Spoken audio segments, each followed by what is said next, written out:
ये खबर है मदन पंथ के महाराज नितिन साहिब जी के सत्संग प्रवचन की।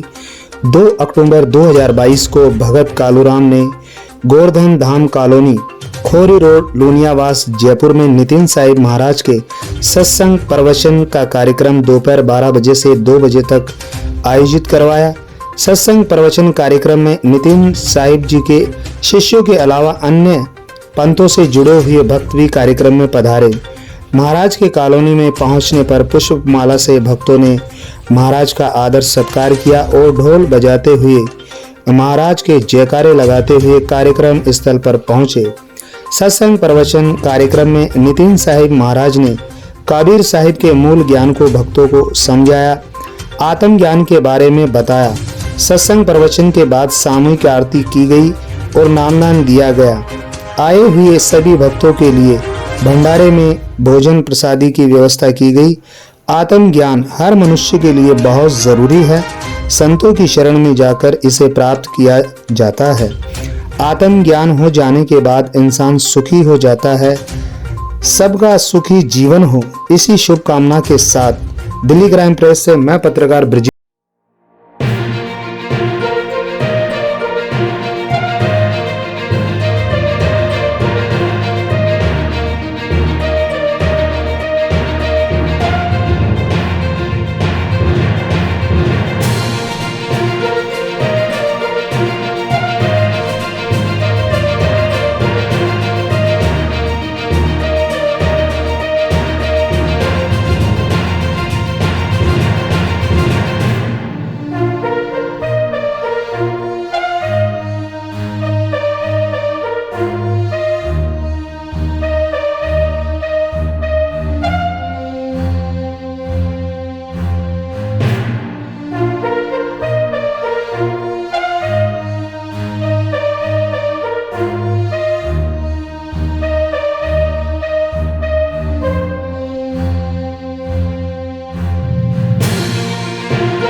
मालिक के मूल ज्ञान का सत्संग आयोजित किया गया,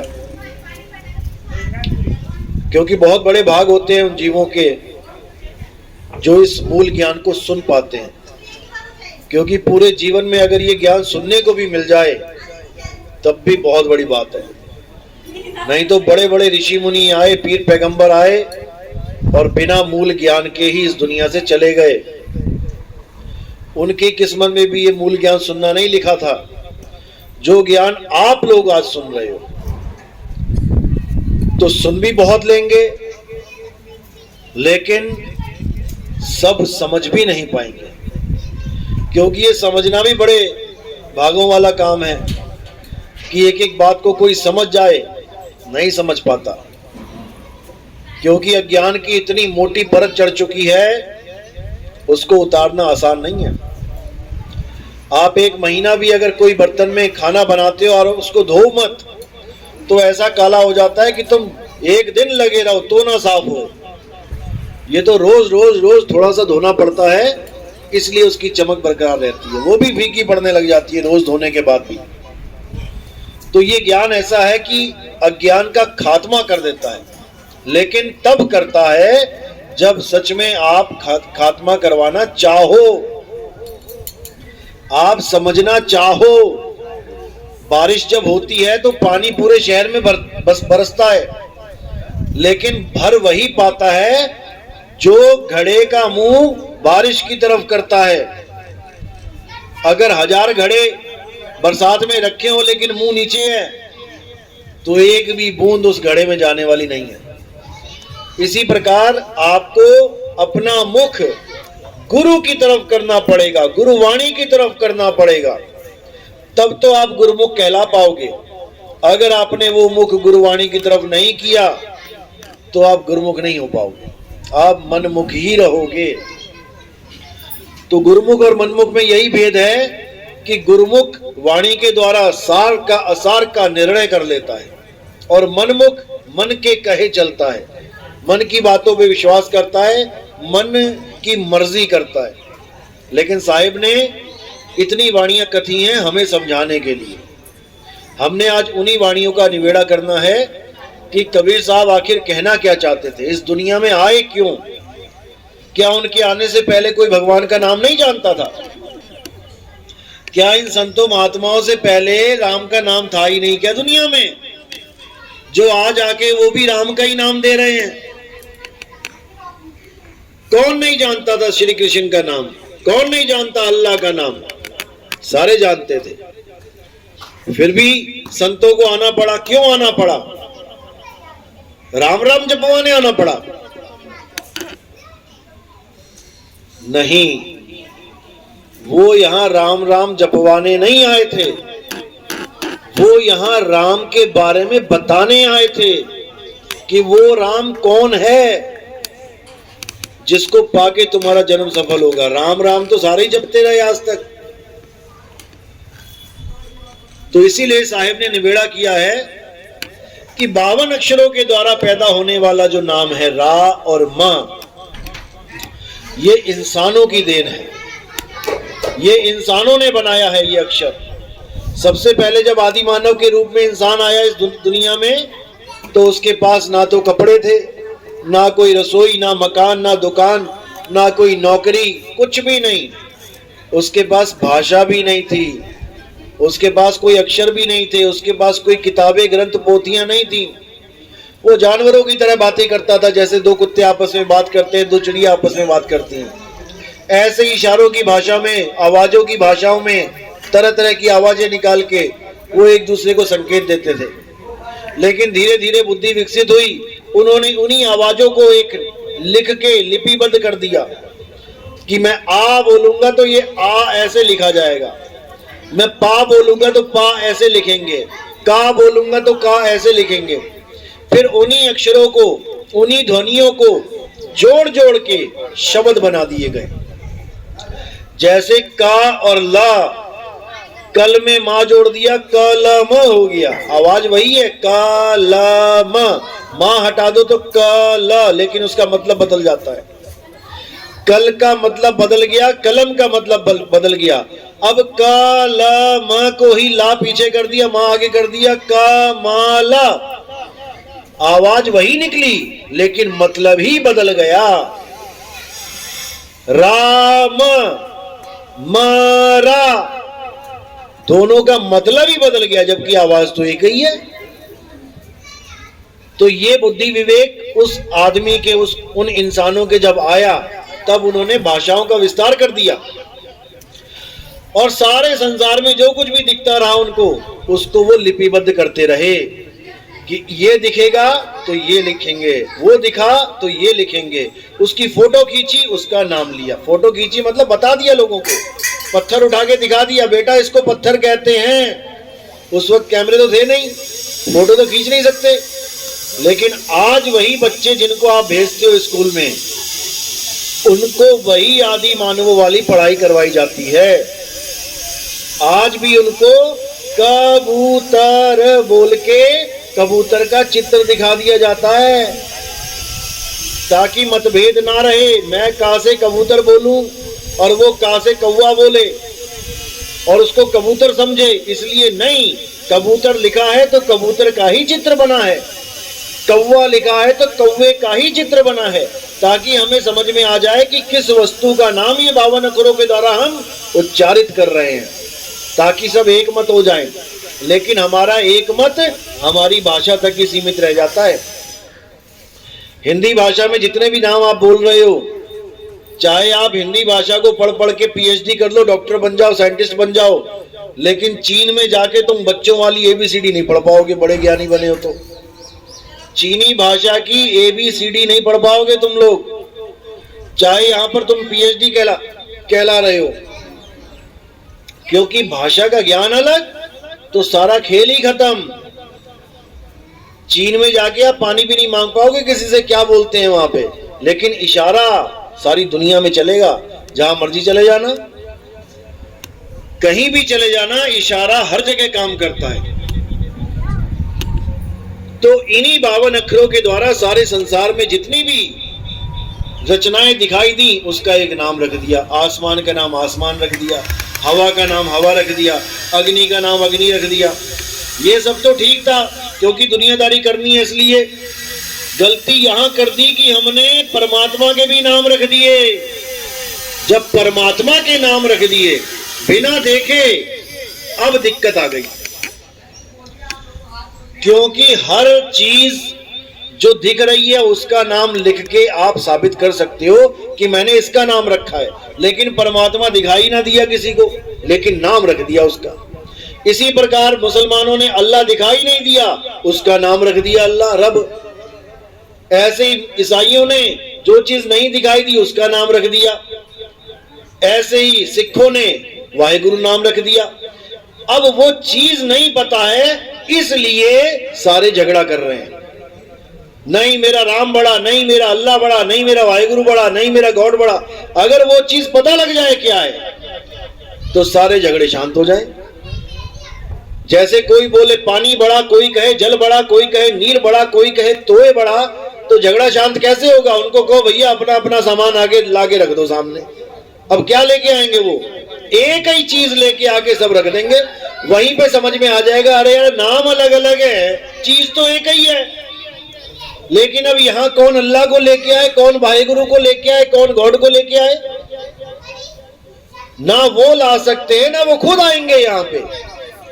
अगर वो खुद भी आ जाते तब भी झगड़ा खत्म हो जाता।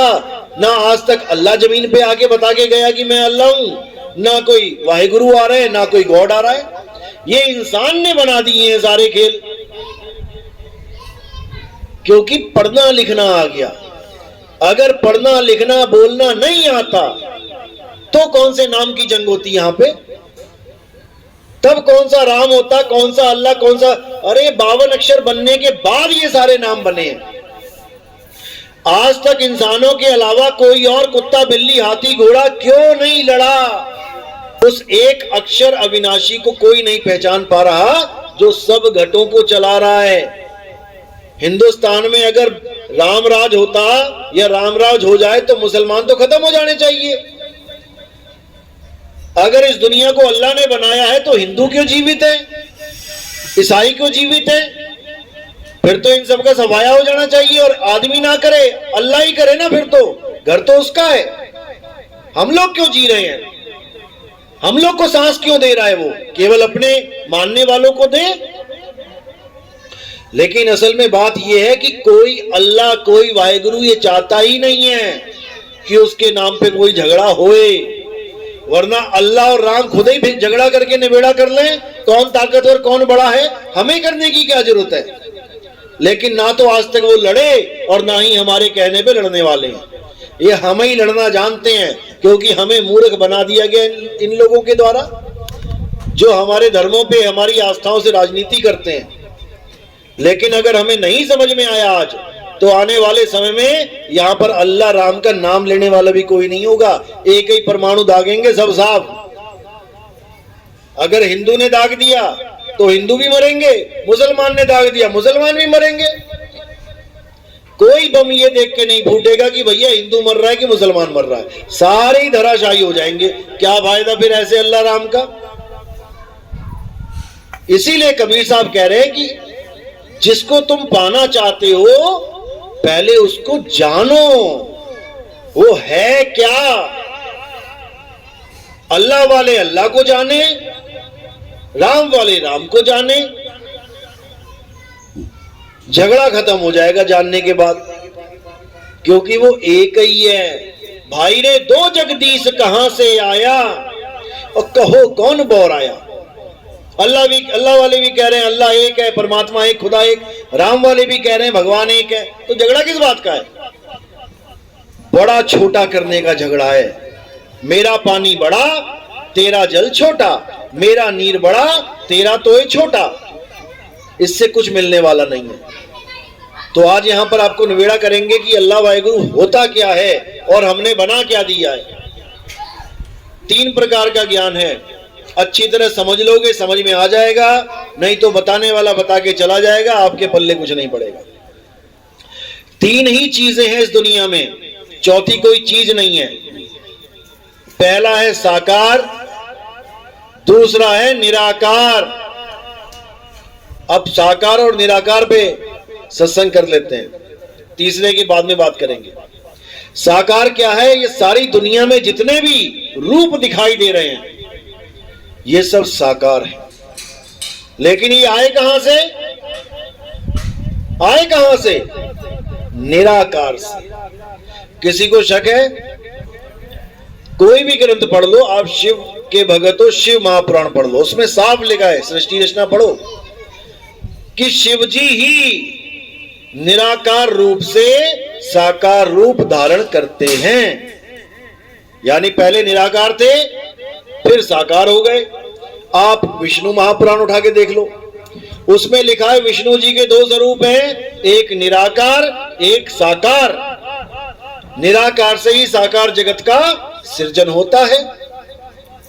अब देवी भागवत उठा लो, वहां पर भी लिखा है कि सृष्टि बनने से पहले मां दुर्गा ना स्त्री हैं, ना पुरुष हैं, ना नपुंसक हैं, वही निराकार हैं, और निराकार से ही साकार की उत्पत्ति होती है। बिल्कुल स्पष्ट हो गया, साकार ही निराकार है, इन दोनों में कोई भेद नहीं है। अगर कोई यह सोचता है कि साकार और निराकार अलग अलग वस्तु हैं तो उसको अभी ज्ञान ही नहीं है। बर्फ और पानी, इनमें कोई भेद नहीं है। पानी के रूप में निराकार है, सब जगह विराजमान है। जैसे आपने एक पतीले में पानी डाला तो ऐसा कोई कोना नहीं बचेगा जहां पानी नहीं लग रहा है। 1 लीटर पानी डाल दिया, अब आपने उसी 1 लीटर पानी को ग्लास में जमा दिया और उसी पतीले में डाला तो क्या चारे कोने भर जाएंगे? उससे नहीं भरेंगे, वो एक ही जगह खड़ा रहेगा बर्फ रूप में।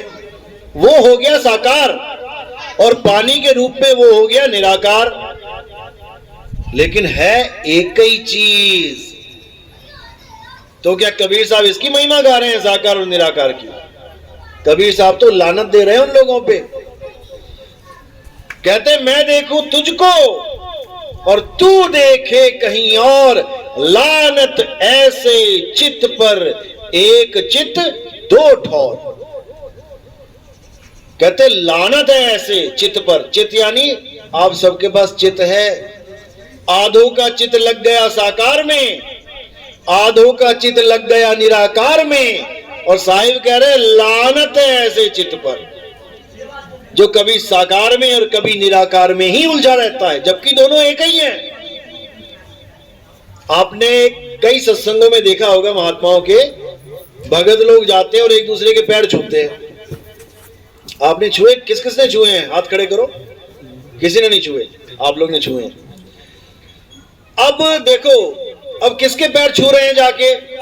अब वो चाहे अंडा खा के आया, चाहे मीट खा के आया, चाहे गोली मार के आया, किसी को सत्संग में खड़ा हुआ और आपने जाके पैर छू लिए। आपने पूछा पैर छूने से पहले कि भैया क्या कर्म करके आया तू? उठ के सबके पैर छू लिए, भगवान बना दिया सबको, और क्या बोल दिया? तू ही निरंकार। अब देखो, साकार को ही बोल दिया तू ही निरंकार। समझो इस बात को, साकार के पैर छू के उसको कह दिया तू ही निरंकार, तो तब भी नहीं समझ पाए कि साकार निराकार एक को ही है, एक को ही है। कान ऐसे पकड़ाए थे तो किसी ने कह दिया अरे बेवकूफ तूने कान पकड़ लिए, तो क्या करूं?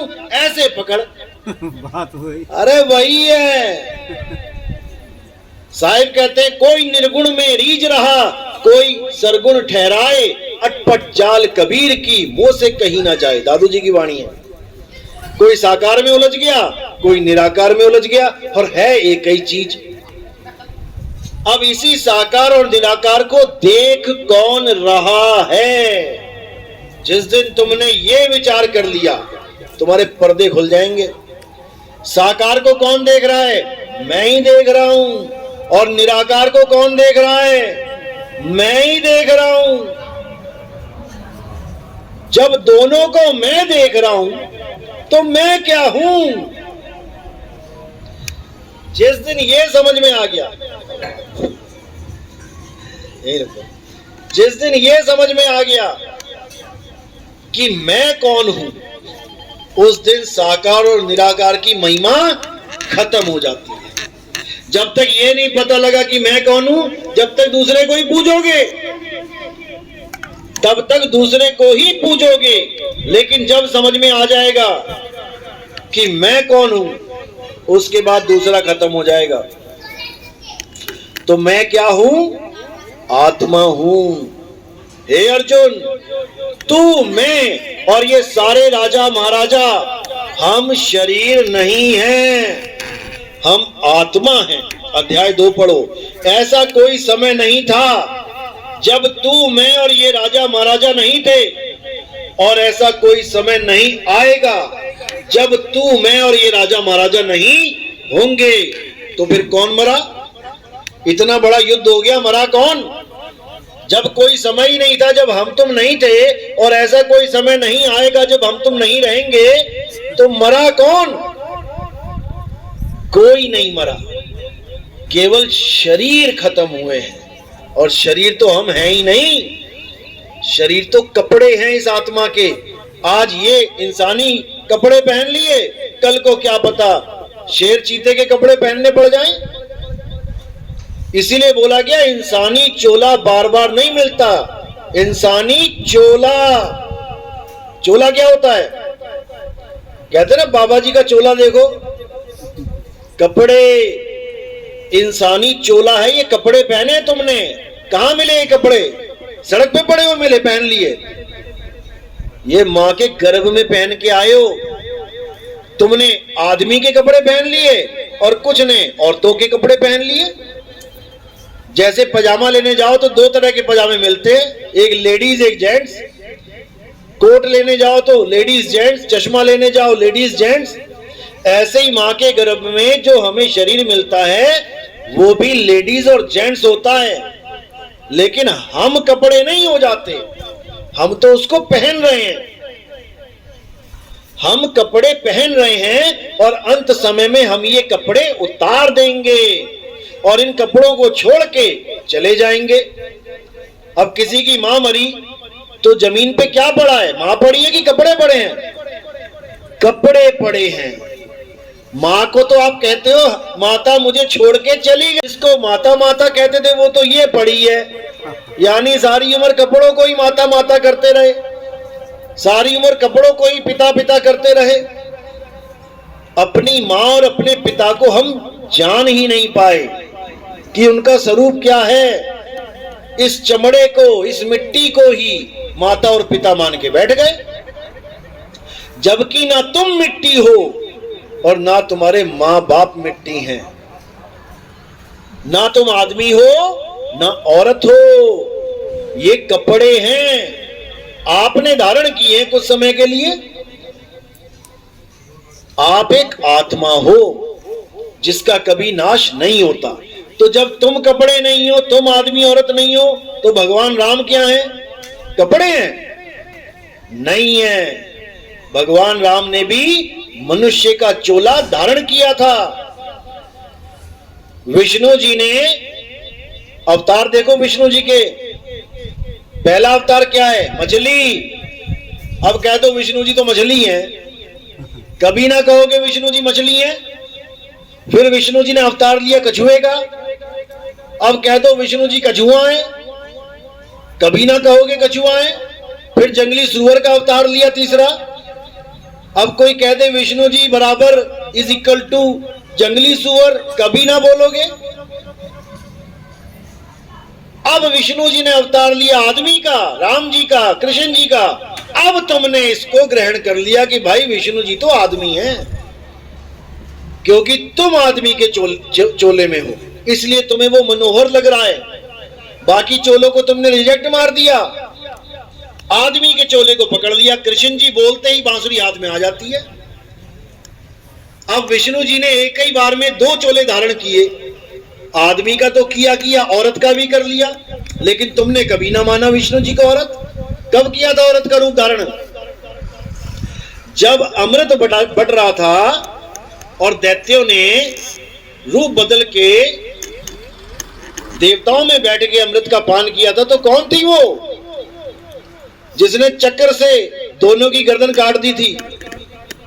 आदमी था कि औरत? औरत रूप में थी। तो कह दो विष्णु जी औरत है? नहीं कहोगे। जब भस्मासुर को मारा, शंकर जी को भस्मासुर ने दौड़ा लिया, क्योंकि ऐसा आशीर्वाद दे दिया कि अब उस आशीर्वाद के सामने खुद भी झुकना पड़ गया। अब वो शंकर जी को भगा रहे हैं। अब शंकर जी ने किसको याद किया? विष्णु जी को, कि बचाओ प्रभु, कहां फंस गए। अब विष्णु जी अगर अपने असली रूप में आ जाते तो जैसे शंकर जी भाग रहे थे वैसे विष्णु जी को भी भागना पड़ता, क्योंकि वरदान ही ऐसा था। सिर पे हाथ रखा और भस्म। तब विष्णु जी ने क्या किया? मोहिनी रूप लिया, एक लेडीज का रूप लिया और आके डांस करने लगे उसके सामने और उसको भी नचाने लगे। अब जैसे जैसे वो डांस करे वैसे वैसे वो राक्षस डांस करे। भस्मासुर डांस करते करते क्या दिमाग लगाया? अपना हाथ अपने सिर पे रख लिया, उधर उसने भी अपना हाथ अपने सिर पे रख लिया, भस्म हो गया। अब कोई कहे कि विष्णु जी तो औरत ही है, असली रूप तो औरत का है, जो शेषनाग पे है वो तो नकली रूप है, तो हजम नहीं होगा। कहने का मतलब ये है, विष्णु जी का ना तो आदमी का रूप है, ना औरत का रूप है, ना मछली का, ना कछुए का, ना जंगली सुअर का। विष्णु जी का असली रूप है आत्मा का। विष्णु जी आत्मा है, राम जी आत्मा है, कृष्ण जी आत्मा है। शरीर तो उन्होंने केवल लीला करने के लिए धारण किया है, जैसे आप लोग आत्मा हैं। शरीर तो केवल ये दुनियादारी करने के लिए धारण किया है। आप नहीं मिट्टी हो गए, आप नहीं आदमी और औरत हो गए।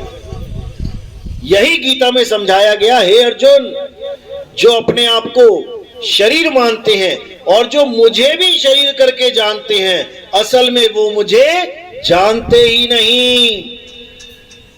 मेरी पूजा, मेरी भक्ति केवल वो लोग कर पाते हैं जो मुझे तत्व रूप में जानते हैं कि मैं हूं क्या।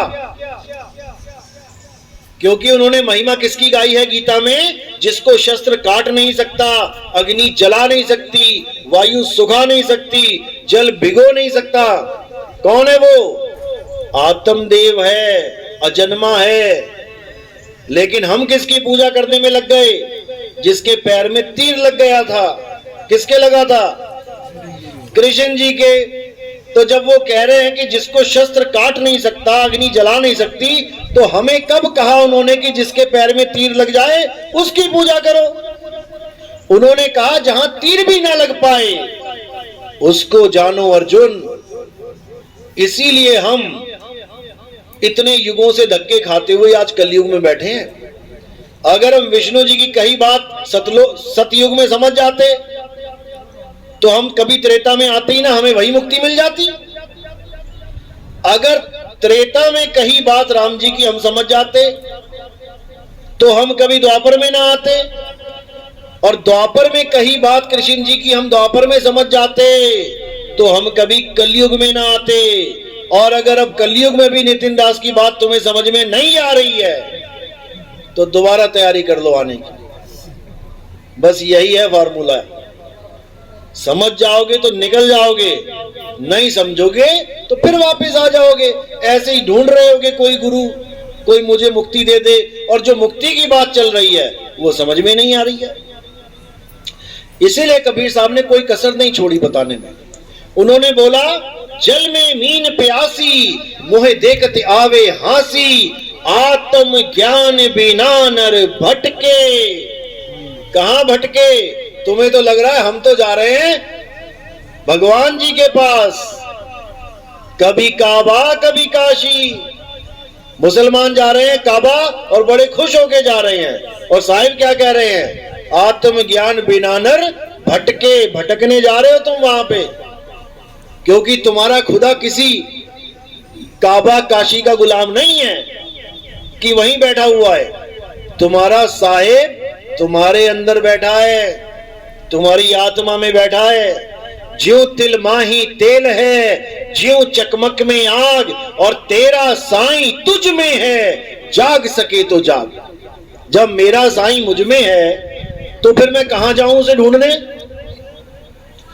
दूध में घी छुपा है, अब दूध कहां जाए घी को ढूंढने? कहीं भी चला जाए वो उसे ढूंढ नहीं सकता, क्योंकि दूध में ही घी है। बस उसे ऐसा गुरु चाहिए जो दूध से घी कैसे प्रकट होगा ये विधि बता दे। अगर इतना ज्ञान समझ में आ गया तब तो कल्याण हो जाएगा, नहीं तो फिर किसी मां के गर्भ में पड़ जाओगे जाके। और ये भूल जाना कि यही वाली अम्मा जी मिलेंगी जिससे प्यार करके बैठे हो। पता नहीं कौन सी गधी, कौन सी सूरी, कौन सी हथनी के गर्भ में जाके फिर वैसा ही निकल के आ जाओगे सामान। जैसी मां वैसा बेटा। आज तो इंसानी चोले में, यानी इंसान रूपी मां के गर्भ में पड़ गए तो मिल गया चोला, नहीं तो कुतिया के गर्भ में पड़ जाते तो कुत्ता बन के निकल आते। आज कोई कहे कि वो कुतिया लेटी है, जाए इसका दूध पी, जाके पिएगा कोई? कोई ना पिएगा। और जब उसके गर्भ में पड़ गए तो बाकी भाइयों को पीछे करोगे, सबसे पहले जाके चूसोगे, तगड़े हो जाओगे, मोटे हो जाओगे। वहां तुम्हें याद नहीं रहेगा कि मैं कभी इंसान था और मैं घिन कर रहा था कि ये दूध मैं नहीं पी सकता। अब चूस चूस के मोटे ताजे हो जाओगे। ये माया का खेल है भाई, ऐसा घुमा रखा है इसने कि हालत खराब कर देगी। इसलिए साहिब ने बोला, जब लग ना चीनोगे आत्म, तब लग ना मिली है परमात्म। आत्म चीने परमात्म चीने, संत कहावे सोए, और यह भेद काया से बाहर, बूझे बिरला कोई। जब तक काया से बाहर का ज्ञान नहीं समझ में आया, यानी विदेही ज्ञान समझ में नहीं आया, जब तक भटकते ही रहोगे। तो इसीलिए साहिब ने बोला, जब लग ध्यान विदेह न पावे, तब लग जीव भव भटका खावे। उस विदेही ज्ञान को समझ लो, उस आत्म राम को समझ लो। वो आत्म राम कहीं मंदिरों में नहीं बैठा है, वो तुम्हारे रोम रोम में बसा हुआ है। भजन भी गाते हो, मेरे रोम रोम में बसने वाले राम मैं तुमसे क्या मांगू। और रोम रोम की जगह ढूंढने कहां जाते हो? मंदिर में। अब कहते हो मैं तुमसे क्या मांगू, और इतनी लंबी लिस्ट लेके जाते हो वहां पे। सब उल्टा चल रहा है काम। कुछ मांगने की जरूरत नहीं है भाई, बिना मांगे सब कुछ मिलेगा। लेकिन तुम्हें भगवान को केवल एटीएम बना के शो कर दिया गया है कि मंदिर जाना है तो ऐसे मंदिर में जाओ जहां तुम्हारी इच्छा पूर्ति। जितने भी लोग हैं उन्होंने भगवान को एक बिजनेसमैन समझ लिया है। भगवान जी मुझे ये दे देना, मैं तुम्हें वो दे दूंगा। यही बिजनेस चल रहा है। अगर किसी ने मन्नत मांगी, भगवान जी मेरे घर में बेटा हो जाए, मैं पूरे गांव को खाना खिलाऊंगा, बेटा नहीं हुआ ना, खाना भी नहीं खिलाएगा। इतना स्वार्थी है ये। कहेगा पहले मेरे बेटा होना चाहिए तब खिलाऊंगा खाना, इतना स्वार्थी है। तो ऐसे लोगों को क्या परमात्मा मिलेगा? भूल जाओ। तो इसी को बार बार संतों ने समझाया, कोई कमी नहीं छोड़ी, लेकिन ये मूर्ख जीव समझ नहीं पाया। तो अब समझना है, अब इस मूर्खता को छोड़ना है। आत्म में राम, राम में आत्म, चीनस गुरुमुख विचारे। गुरबाणी यही समझा रही है, लेकिन हमें नहीं समझ में आ रहा। हम अपने आप को छोड़ के हर चीज को पकड़ने में लगे हैं। आत्मा को छोड़ के हर चीज माया है। यही अर्जुन को समझाया गया कि हे अर्जुन, आत्मा अजन्मा है, आत्मा नित्य है, आत्मा शाश्वत है, आत्मा पुरातन सनातन है। जो आत्मा के पुजारी हैं असल में वही सनातनी हैं। सनातनी यानी जिसका कोई आदि और अंत ना हो। कहते हैं ना, हिंदू धर्म का कोई आदि और अंत नहीं है, सनातन धर्म का आदि और अंत नहीं है। वो तब नहीं है जब तुम आत्मज्ञानी हो जाओ। अगर तुम राम जी के पुजारी हो तो सत्य त्रेता, त्रेता से पहले दिखाओ राम जी कहाँ है? आदि और अंत में आता है त्रेता ज्ञान। अगर तुम विष्णु जी के पुजारी हो तो सतयुग, तुम कृष्ण जी के पुजारी हो तो द्वापर युग, तुम किसी और गुरु के पुजारी हो जिसको तुमने भगवान मान लिया तो ये तो कलियुग। इसीलिए 10वीं पातशाही को पूछा गया तुम्हारा गुरु कौन है? उन्होंने क्या बोला? आदि अंत एको अवतारा, सोई गुरु समझो हमारा। उन्होंने 9वीं पातशाही का नाम नहीं लिया कि ये गुरुजी मेरे गुरुजी हैं। उन्होंने कहा वो मेरा गुरु है जो आदि अंत तक एक ही अवतार में रहता है। और वो क्या कौन है? आत्मदेव। हे अर्जुन, आत्मा ना तो कभी जन्म लेता है ना ही आत्मा की कभी मृत्यु होती है। आदि और अंत तक केवल आत्मा ही आत्मा होता है, इसके अलावा कुछ नहीं। बाकी सब जन्मते हैं, मरते हैं, आते हैं, जाते हैं, लेकिन आत्मा अचल हमेशा एक ही रस में रहता है। वो परिवर्तित नहीं होता, क्योंकि परिवर्तन होने वाली हर चीज माया है। बर्फ जब पिघल जाती है तो वो पानी बन जाती है, माया है। साकार कहां से आया? निराकार से। निराकार ही जब साकार बन रहा है तो माया है, और साकार निराकार हो जाता है तो भी माया है। वो क्या है जो कभी नहीं बदलता? वो आत्मा है। आत्मा सदा एक रस रहता है। तो निराकार साकार की भक्ति जो है वो नीचे लेवल की भक्ति है। सबसे नीचे साकार की भक्ति है, उससे ऊपर निराकार की भक्ति है दोनों एक ही।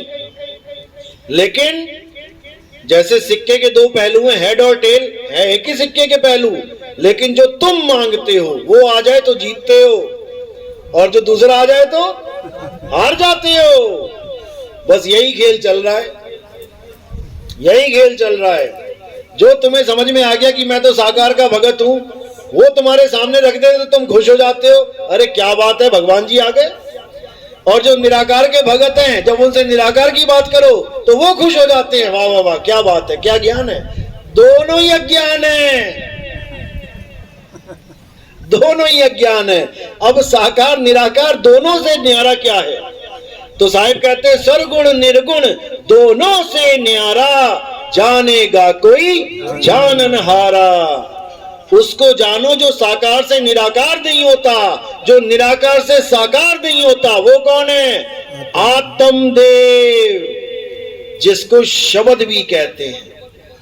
कबीर साहब की वाणी में जहां भी शब्द लिखा हुआ है वहां पर दो प्रकार के शब्द हैं। एक तो खंडित शब्द जो अक्षरों से बनते हैं, और एक अखंड शब्द जिसको नाम अखंड बोला जाता है, और वो आत्म राम है। नाम अखंड और सब खंडा, सार शब्द गरजे बरमंडा। सार शब्द यानी वो परमात्मा, वो आत्म देव। जहां देव लगा है वो परमात्मा के लिए है, और जहां जीव लगा है वो जीवात्मा के लिए है। धक्के खाने वाले लोग जीवात्मा होते हैं, और जो अचल अवस्था में रहते हैं वो परमात्मा परम पद को प्राप्त होते हैं। इसीलिए गरीबदास जी ने बोला कोटि तो ब्रह्मा भय और कोटि भय ईश, साहिब तेरी बंदगी से जीव बने जगदीश। जैसे समुद्र नीचे अचल है, ऊपर लहरें चल रही हैं। क्यों चल रही हैं? वायु का साथ ले लिया, हवा चली और उसी के साथ लहरें भी चलने लग गई। अब लहरें जो चल रही हैं उसको तुम गिन सकते हो, एक आई, दूसरी आई, तीसरी आई, चौथी आई, लेकिन समुद्र को क्या गिनोगे? वो अचल है। तो जब तक लहरें चल रही हैं, ये बैठी हैं लहरें, ये जीव अवस्था ही लहरें हैं। एक आया, दूसरा आया, तीसरा आया, और जब यही लहरें शांत होके उस मन रूपी वायु का साथ छोड़ के उस समुद्र में समा जाती हैं, तो कोई पहचान भी नहीं सकता कि इसको लहर कहूं कि समुद्र कहूं। एक हो जाती है। तो इसलिए साहिब ने बोला अब तो जाए चढ़े सिंहासन और मिले हैं सारंग पानी, राम कबीरा एक भय है कोई न सके पछाणी। जब गुरु मिलता है आत्मज्ञानी तो तुम्हारी अवस्था को बदल देता है। जहां तुम अपने आप को काया मान रहे थे, अब काया से हटके तुम अपने सत्य स्वरूप को प्राप्त करते हो। अब लहरों वाला काम खत्म और अटल अविनाशी सत्य पे आके आप स्थिर हो जाते हो। इसी को स्थित प्रज्ञ बोला गया है गीता में। स्थित प्रज्ञ जो एक जगह स्थित हो जाए, अब उसे कोई हिला ना पाए, वही मुक्ति है। और जब तक तुम चल रहे हो, कोई शिवलोक को जाने की तैयारी कर रहा है, कोई ब्रह्मलोक को, कोई गोलोक को, कोई स्वर्ग को, कोई नरक को, जब तक तुम चल रहे हो, जब तक तुम अज्ञान में हो, तुम काल के जाल में हो, तुमने स्थिर हो जाना है। एक भैंस को बांधा खूंटे से, खूंटा ढीला था, पता लगा भैंस खूंटा ही लेके चली हुई है। कई बार देखोगे भैंस ऐसी भी मिल जाती है, खूंटा ही लगा होता है साथ में, क्योंकि खूंटा अचल नहीं था। इसी प्रकार आपने अपनी सूरत को जहां स्थिर करना है, वो खूंटा अचल होना चाहिए। अगर तुमने सुरती लगा ली किसी पत्थर में, तो आज यहां पे, कल को उठा के किसी ने और कहीं रख दिया, फिर उधर मुंह घूम जाएगा तुम्हारा। या फिर आप कोई मंत्र में उलझ गए हो, तो आज ये मंत्र है, कल को गुरु बदल दिया, मंत्र भी बदल गया तुम्हारा। अब करना क्या है? उस अचल आत्मा में स्थिर होना है जो आपके पास है। किसी मंत्र में नहीं फंसना, किसी जंत्र में नहीं फंसना, किसी मूर्ति पूजा पाठ में नहीं जाना, अपनी आत्मा को जानना है। यही आत्मज्ञान है। जैसे आत्महत्या का मतलब होता है खुद की हत्या करना, किसी और को गोली मारना आत्महत्या नहीं होता। आत्मरक्षा होता है खुद की रक्षा करना। पड़ोसियों की रक्षा करने को आत्मरक्षा नहीं कहते। अपने बारे में किताब लिख देना आत्म कथा होता है, किसी और की कथा लिखना आत्म कथा नहीं होता। अपने ऊपर निर्भर हो जाना आत्म निर्भर हो जाता है, किसी और पे निर्भर रहना आत्म निर्भर नहीं कहलाता। इसी तरह आत्म ज्ञान किसी और का ज्ञान लेना नहीं होता कि दोनों हाथ कर दिए सामने, निराकार दिखा दिया, अरे वो दिख रहा है, जो दिख रहा है वो तुमसे भिन्न है, वो आत्मज्ञान नहीं है। आत्मज्ञान का मतलब है जो उसको देख रहा है उसके बारे में जानो। देख कौन रहा है? आत्म देख रहा है, तुम स्वयं देख रहे हो। किसी और को पूजना, किसी और की पूजा करना, किसी और में आस्था लगा लेना, यह आत्मज्ञान नहीं है। खुद को जानना है। खुद को कैसे जानेंगे? हे अर्जुन, अध्याय 4 34वां श्लोक। हे अर्जुन, इस दुनिया में 2 प्रकार के तत्व हैं, एक असत और एक सत्य। असत तो ये सारे शरीर हैं, क्योंकि ये बदल जाते हैं। जब आप पैदा हुए इस दुनिया में, शरीर पैदा हुआ तो 6 इंच के थे, 8 इंच के थे, धीरे धीरे धीरे देखो कितने बड़े हो गए। यानी ये माया है, बदल रही है। सारी फोटो ले लो अपनी, जितनी भी आज तक खिंचवाई हैं, इसमें से बता दो तुम्हारी शक्ल कौन सी है। सारी शक्ल मान के बैठे हो अपनी। इसीलिए हे अर्जुन, आत्मा सत्य है, आत्मा कभी नहीं बदलती। अगर तुम सत्य को प्राप्त करना चाहते हो तो ऐसे गुरु की शरण में जाओ जिसने आत्मा को जान लिया है। वही तुम्हें तुम्हारी आत्मा का ज्ञान देगा, जिसको एक बार प्राप्त करने के बाद तुम्हें कोई भरमा नहीं सकता, तुम्हें कोई विचलित नहीं कर सकता। तुम कभी नहीं समझ पाओगे अपने आप को मिट्टी, क्योंकि तुम खुद को जान जाओगे। अभी तो मिट्टी मान बैठे हो अपने आप को, फिर तुम अपने आप को आत्मा जान जाओगे। जिसने कभी करंट को हाथ नहीं लगाया वो कभी नहीं जान सकता कि ये पंखा कैसे चल रहा है, किस ताकत से चल रहा है। उसने केवल सुन लिया कि पंखा करंट से चलता है, लेकिन उसको करंट का बोध कभी नहीं हो सकता जब तक वो उसको हाथ ना लगा ले। केवल बातों में ही चलेगा, हाँ बिजली आ गई, हाँ बिजली चली गई, लेकिन बिजली होती कैसी है इसका बोध उसे नहीं हो सकता। इसी प्रकार आत्मा तो सारे कर रहे हैं। जो गीता भागवत का पाठ करने आ रहे हैं 7-7 दिन, आत्मा तो वो भी चिल्ला रहे हैं। लेकिन देखना फिर क्या करवाते हैं, पूरा दिन आत्मा आत्मा करके शरीर की पूजा, वो भी शरीर क्या बोलूं, पत्थर है, पत्थर की पूजा करवा के भेज देते हैं घर। अब कहां गई तुम्हारी आत्मा, अब कहां गया तुम्हारा आत्मज्ञान? किसी को नहीं समझ में आ रहा कि हमारे साथ करवाया हमें क्या बताया जा रहा है, कैसे हमें घुमा दिया जा रहा है। इसीलिए कबीर साहब को बोलना पड़ा, कबीर आत्म ज्ञान का पड़ा नगर में शोर, और पूछो कैसी आत्मा, देते दांत निपोर। उनको पूछो आत्मा होती कैसी है? क्या आत्मा के दो हाथ होते हैं, दो पैर होते हैं, या आत्मा कोई ज्योति प्रकाश होती है? आधी दुनिया इसको, ज्योत को आत्मा मान के बैठी है। मैंने ज्योत दिखा देख ली, मैंने प्रकाश देख लिया, मेरा कल्याण हो गया। अरे वो दृश्य है, ज्योत एक दृश्य है जो तुमने देख लिया।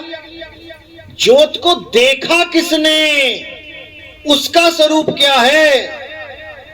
जब तक इसको नहीं जाना, जब तक आत्मज्ञान नहीं हो सकता। अब ज्योत क्या है? गुरबाणी में क्या बोला? अरे मन तू ज्योत स्वरूप है, अपना मूल पहचान। ये तुम्हारा मन है जिसको तुमने आत्मा मान लिया, परमात्मा मान लिया ज्योत को। यही ज्योत सारे संसार की रचना करके 184 बना के बैठी है। अव्वल अल्लाह नूर उपाया, कुदरत के सब बंदे, एक नूर ते सब जग उपजया। कौन भले कौन मंदे, किससे बना है दुनिया? नूर से। नूर क्या है? ये मन ही है नूर। मन ही स्वरूपी देव निरंजन, तुम्हें राख भरमाई हो, ए हंसा तू अमर लोक का, बड़ा कालवश आई हो। ये प्रकाश जो दिखाई दे रहा है, यही है काल भगवान। इसी से प्रेम करवा दिया सबको। एक नूर सर्वव्यापक, यही है काल भगवान। इसी का सारा पसारा है। एक राम दशरथ का बेटा, एक राम घट घट में बैठा, एक राम का सगल पसारा। ये है वो राम, मन रूपी राम।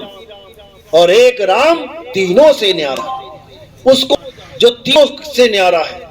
पहला राम कौन है? राम दशरथ, जो त्रेता पुत्र, यानी कि हम काया रूप में पहचान रहे हैं उनको। पुत्र तो काया ही होती है ना। एक राम दशरथ का बेटा यानी काया राम, तन राम। एक राम घट घट में बैठा। उस काया राम के अंदर कौन बैठा है जो चला रहा है काया को? जीव राम। तुम्हारी काया खुद नहीं चल रही। अगर खुद चलती होती तो क्यों लेट जाती है अंत में? कौन छोड़ के चला गया इस काया को? जीव। ये दूसरा राम जीव राम है जो इस काया को चला रहा है। अब तीसरा राम कौन है? एक राम का सगल पसारा, ये मन राम है। जो ये दुनिया तुम्हें दिख रही है, ये गाड़ियां, कारें, बिल्डिंगें, ये पहले थी क्या? जब इस दुनिया में आदमी आया, आदमी ना आता तो ये बिल्डिंगें आ जाती क्या? क्या शेरों ने 4 मंजिली बिल्डिंग बना दी जंगलों में? या मगरमच्छों ने पनडुब्बियां बना दी पानी में? ये तुम्हारे मन का पसारा है। जितना भी तुम्हें दिख रहा है प्रकृति के अलावा, ये बिल्डिंगें, ये कारें, ये दुनियादारी जितनी, ये तुम्हारे मन का पसारा है। एक राम का सगल पसारा और एक राम तीनों से न्यारा, वो है आत्म राम, जिसको परमात्मा भी बोल देते हैं। तो यही 4 राम का निबेड़ा कबीर साहब ने किया था। लेकिन लोग कबीर साहब को भगवान राम का पुजारी समझ बैठे, तो उनको वाणी बोलना पड़ा, हमारा राम दशरथ सुत नाही। हमारा राम वो है जो सबको चला रहा है, जो किसी को मारता ही नहीं, जो सबको जीवन ही देता है। ये जितने शरीर हैं, इनको जीवन वही दे रहा है, लेकिन समझ में नहीं आ रहा। तो इसी को समझना है, आत्म राम को जानना है। आत्मा के बिना सब झूठ है। तो उम्मीद है कि आज का सत्संग समझ में आया होगा। जिसके नहीं समझ में आया वो हाथ खड़ा कर दे, जिसके आ गया वो भी हाथ खड़ा कर दे।